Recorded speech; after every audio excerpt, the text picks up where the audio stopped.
Can you see my screen all? No? No. Try this. See better? Yep, we see it, Matt. All right. Go to presentation mode. All right. So my name is Matt Raska, and I work for Fluid Quip in Springfield, and I'm here to give a little presentation on centrifugation this morning. Hey, Matt. Yes? Hey, sorry to interrupt. Can you click on display settings and swap your view? We're looking at your presenter screen instead of the slideshow. Uh-huh. Well, Click on that drop down. Click on display settings. I'm going to have to talk to you guys later. You see at the top where it says show taskbar, display. There you go. And click swap presenter view and there you go. Perfect.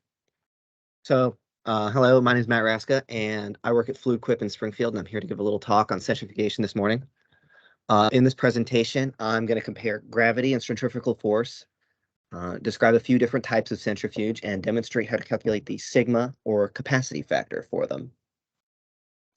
Centrifugation is essentially a process of the separation of phases of a solution in a liquid or a slurry. A couple of examples of this in everyday products are the separation or settling of peanut butter or mustard in a bottle, resulting in a layer of oil or mustard water on the top of the container.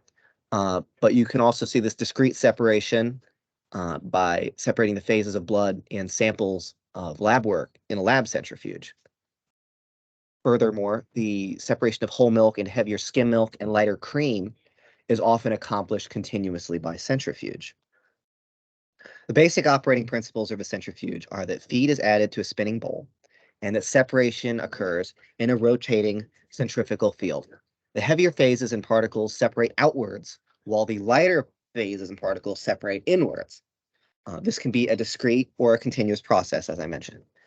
You can see another everyday example of that by using a salad spinner to throw the water out of freshly washed lettuce. Or you can, I'm giving a presentation of the whole company, Doug.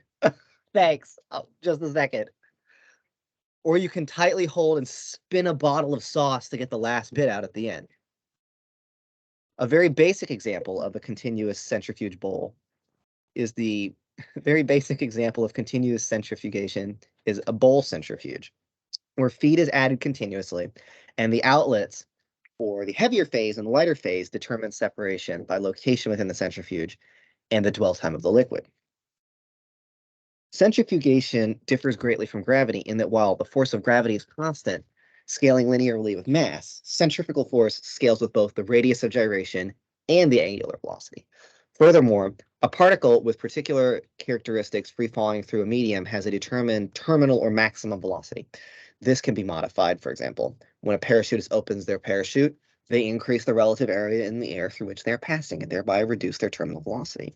The instantaneous velocity of a particle in centrifugation is scaled by its theoretical terminal velocity in a medium, but also increases with the radius of gyration and angular speed. For example, how a sling is used to throw a rock, or when you spin in your chair and it feels like you're going to get thrown out. A centrifuge operates on much the same principles as a settling tank. In a settling tank, a solution of liquid with particles in suspension flows through a vessel. Particles fall at the rate of terminal velocity to the bottom of the tank. This can be augmented by installing horizontally oriented baffles, which induce drag on said particles. Furthermore, you can increase the separation rate by inclining the plates, which adds gravity to pull on the particles. This works because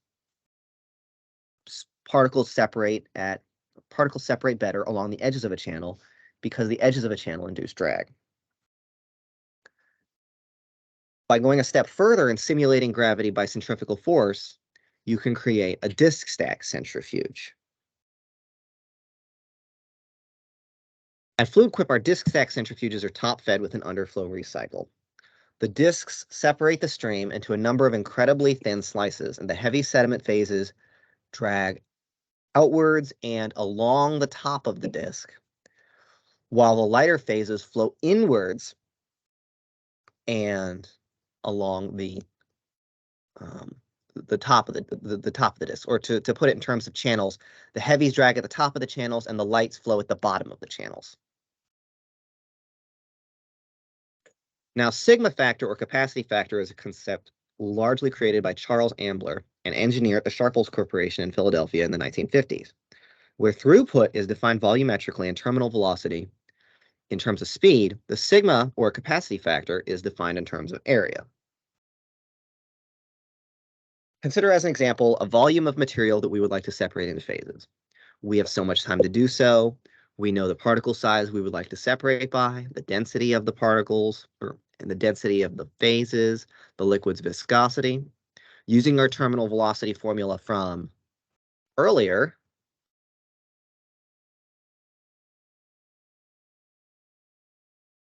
and determining the rate of flow, volume divided by time, we can determine the necessary sigma factor of a centrifuge to accomplish the job. In this case, we need a sigma factor, or a capacity factor, of 87,000 meters squared. The sigma factor of a centrifuge can be calculated by a given equation. Note that by increasing the angular velocity, outer radius of gyration of the disk stack, and the number of disks, we can increase the theoretical sigma factor. The sigma factor is reduced by increasing the inner diameter of the disk stack and the flatness of the disks. As a reminder, the trigonometric tangent of 90 degrees is infinity, while the tangent of 0 is 0, and dividing anything by 0 is different than dividing it by infinity. More steeper, bigger disks have better separation. This is limited by the stress of the disks, the costs of balancing, et cetera, the usual issues in rotating equipment. Given a number of disks, inner radius and outer radius, inclined angle, and rotational speed, we can determine the theoretical capacity of a centrifuge. Note that the space between the disks doesn't figure into the theoretical equations. There are minimums for disk space or thickness that vary from application to application. As a quick question, will the sigma factor of our theoretical centrifuge here satisfy the separation needs of our earlier process at 123,000 meters squared? Answer is yes, because 123,000 meters squared is more than 87,000 meters squared, which is the required amount for our volume of material that we wish to process earlier. Another type of centrifuge that we work with here at FluidQuip is the decanter centrifuge. Shown here is a very typical decanter centrifuge where the outer bowl is solid and feed is injected into the differentially spinning rotating assembly. The outer bowl rotates slightly slower than the interior screw, giving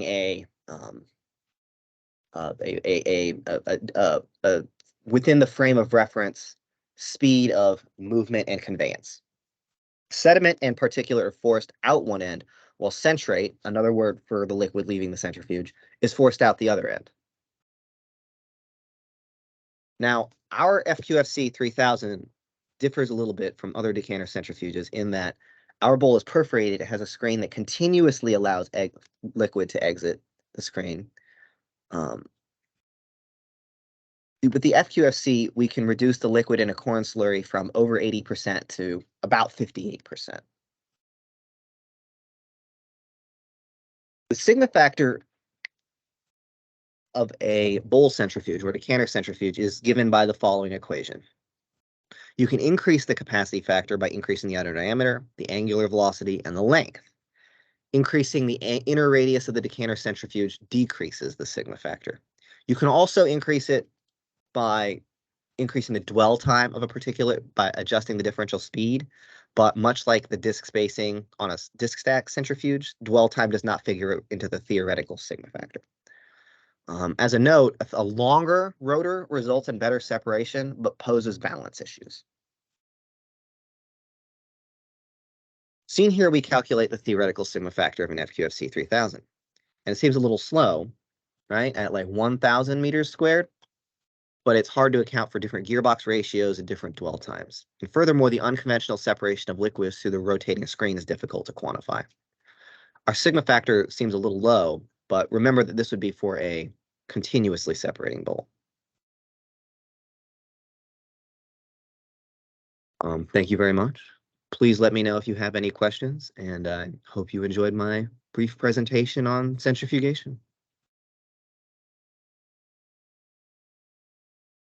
Thank you, Matt. Yep. Great job. Thanks all. Have a nice day.